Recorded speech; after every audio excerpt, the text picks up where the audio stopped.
Good morning, second graders. Today on your practice problems, you're going to be measuring two lines and then using a number sentence, figuring out the difference between the two. When you measure these lines, there is a ruler on the screen. I tried to get one that was a little bit easier to see.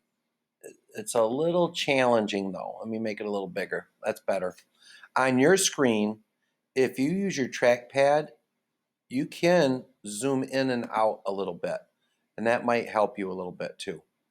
But just to understand that you want to line up the left edge when you measure the lines, and I'll show you where to type your answers. And we'll just kind of walk through number one together. We've done so much of this, I think you'll find it easy. So I'm going to go up here, and I'm going to measure this first line.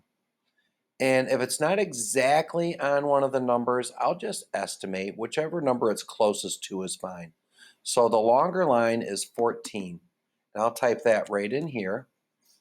And I'm just going to slide this ruler down and line it up. And it looks like, oh, it's right in the middle of the 5 and 6, but I think it's a little closer to the 5.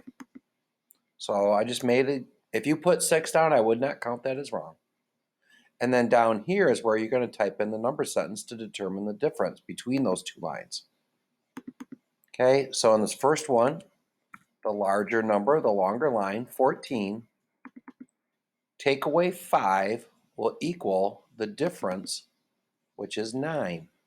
And if I went up here and counted from 5 up to 14, it would be 1, 2, 3, 4, 5, 6, 7, 8, 9 hops. That's a way to kind of double check. And you want to make sure when you type in these answers, double click twice, and you can type in the answers.